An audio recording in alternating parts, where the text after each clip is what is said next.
नमस्कार।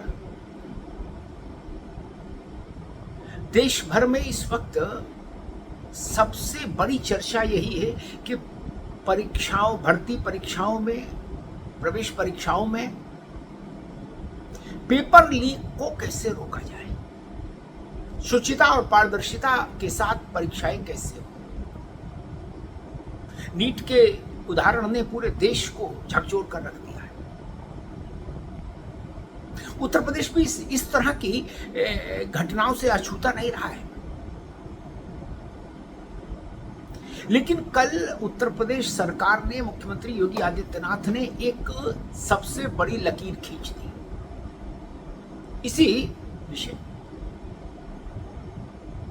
Paper leak कराने वालों को अब उत्तर प्रदेश में उम्र कैद तक की सजा होगी। ये सजा सबसे बड़ी सजा है। इतनी बड़ी सजा इस अपराध में अभी तक न केंद्रीय कानून में है, न किसी राज्य के कानून में है। इसलिए मैंने कहा सबसे बड़ी लकीर खींच दी योगी आदित्यनाथ ने। अभी 2 दिन पहले जिस केंद्रीय कानून का नोटिफिकेशन हुआ है उसमें नकल और पेपर लीक इस तरह के अपराधों के लिए अधिकतम 10 वर्ष की सजा का प्रावधान है केंद्रीय कानून में, कि अगर आप इस तरह के अपराध में संलिप्त पाए गए तो अधिकतम 10 वर्ष की सजा होगी। जुर्माना 1 करोड़ है। उत्तर प्रदेश में जुर्माना 1 करोड़ और सजा उम्र कैद तक, आजीवन कारावास।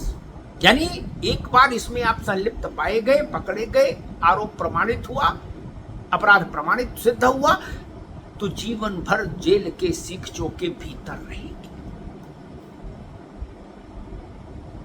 कल उत्तर प्रदेश सरकार ने जिस अध्यादेश को लाने का फैसला किया है वो देश भर के लिए एक नजीर बनेगा। उसमें एक और विलक्षण प्रावधान है कि अगर परीक्षा निरस्त होती है पेपर लीक के कारण या सॉल्वर गैंग के इंटरफेरेंस के कारण, तो जो अपराधी हैं जो पकड़े जाएंगे उनकी संपत्ति को कुर्क करके उनसे परीक्षा निरस्त होने के कारण जो राजस्व का नुकसान होता है, जो आर्थिक क्षति शासन को होती है, वो वसूली की जाएगी। यानी घर, मकान, दुकान सब बिक जाएगा, सब कुर्क होगा। ये कानून इस दृष्टि से बेहद कड़ा है। मैंने बताया ना आपको कि केंद्रीय कानून में अधिकतम 10 वर्ष की सजा का प्रावधान है और उत्तर प्रदेश ने जो इस अध्यादेश को स्वीकार किया है उस अध्यादेश में आजीवन कारावास का प्रावधान है। अंतर यहां से ही समझ लीजिए कि कितनी बड़ी लकीर उत्तर प्रदेश ने खींची है, योगी आदित्यनाथ ने खींची है। क्योंकि इस वक्त ये विषय सबसे बड़ा है, इससे बड़ा कोई विषय नहीं। लाखों छात्र और उनके परिजनों को जोड़ दे तो करोड़ों की आबादी इससे प्रभावित है। ये एक तरह का देशद्रोह है, राष्ट्रद्रोह है, राष्ट्र के साथ द्रोह है, नौजवानों के सपनों के साथ खेलना। और उत्तर प्रदेश सरकार ने ये, क्योंकि जब केंद्र का कानून अमल में आया अभी 2-3 दिन पहले, तो आपने देखा होगा ये इस ढंग के सुर उठे कि सजा कम रखी गई है, 3 साल से 10 साल। तो कहा गया ये सजा कम है, अपराध जितना बड़ा है उसकी तुलना में सजा कम है, सजा ज्यादा होनी चाहिए। तो अब उत्तर प्रदेश ने वो करके दिखा दिया कि कानूनन जितनी अधिकतम सजा हो सकती है उम्र कैद, वहां तक का प्रावधान कर दिया। अब उम्र कैद के आगे तो कोई सजा नहीं। अब इस और दूसरी बात कि अपराधियों की संपत्ति जब्त करके उनसे वसूली की जाए, सरकार के का जो आर्थिक नुकसान होता है उसकी, ये भी एक अद्भुत प्रावधान है, अच्छा प्रावधान है। इससे भी भय व्याप्त होगा। और अब कम से कम नकल mafia, paper leak mafia, solver gang, इस तरह के जो संगठित अपराध हैं, ये छोटे अपराधियों का खेल नहीं रहा। अब ये सैकड़ों हजारों करोड़ का कारोबार है अपराध का। तो कम से कम इसमें संलिप्त अपराधियों को अब ये तो लगेगा कि एक बार अगर अच्छे से नप गए तो जिंदगी भर जेल से बाहर नहीं आएंगे, ये भय रहेगा। अभी तक क्या होता था, साल 2 साल 3 साल 4 साल 5 साल, अधिकतम 10 साल है, ठीक है, आ जाएंगे। अब जीवन पर्यंत जेल में रहना होगा, ये एक बड़ी लकीर है। अब इसका अनुपालन जमीन पर उतनी ही दृढ़ता से हो जाए जिस मंशा से ये अध्यादेश लाया गया है उत्तर प्रदेश में। बस अब देखना ये कि जमीन पर इसका अनुपालन, इसका क्रियान्वयन उतनी ही दृढ़ता के साथ अधिकारी करें। तो बहुत संभव है कि ये पेपर लीक वाला जो संगठित अपराध है, इस पर नकेल लगाई जा पाए, बहुत संभव है। क्योंकि कानून अधिकतम दृढ़ता और शक्ति के साथ बन गया उत्तर प्रदेश में।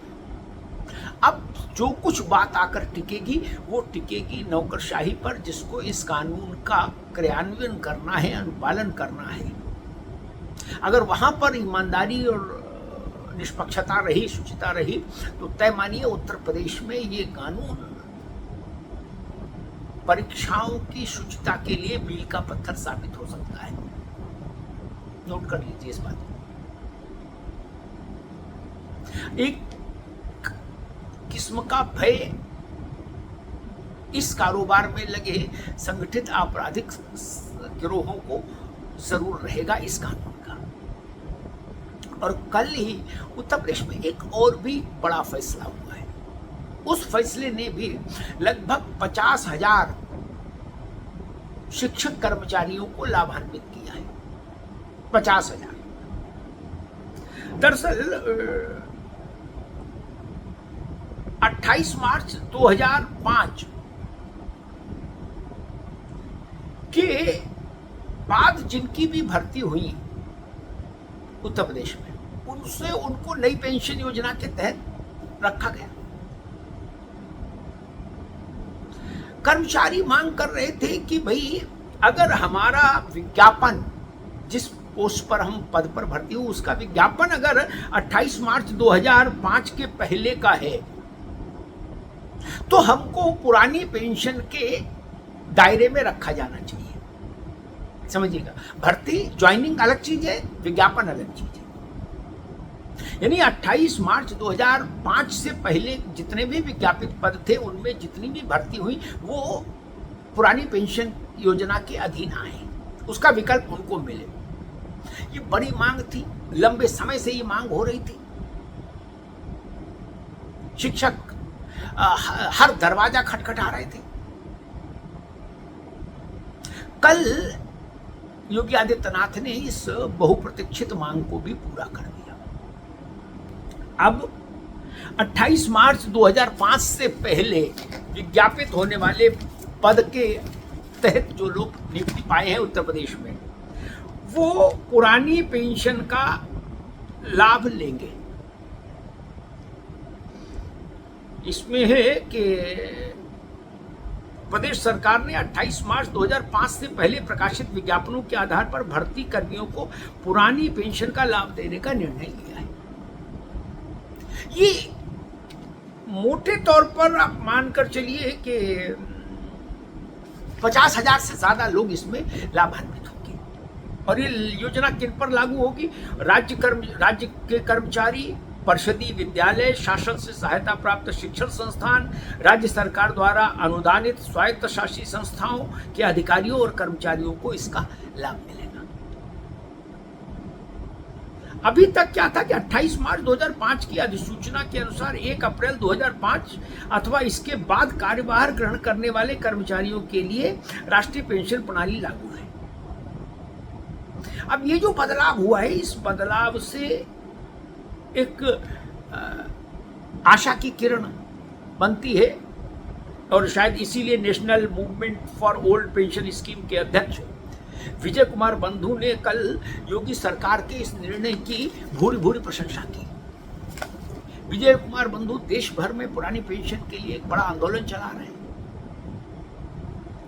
कल बंधु ने उत्तर प्रदेश सरकार के इस फैसले को स्वागत योग्य करार दिया और विशेष तौर पर मुख्यमंत्री की सराहना की कि उन्होंने कर्मचारियों शिक्षकों के हित में एक बड़ा फैसला लिया है। तो दो चीजें कल शाम हुई। एक, पेपर लीक माफिया पर नकेल कसने के लिए देश में सबसे बड़ी लकीर खींची योगी आदित्यनाथ ने, और दूसरा ओपीएस का लाभ देने के लिए राज्य के कर्मचारियों और शिक्षकों को एक बड़ा फैसला लिया सरकार ने। धन्यवाद।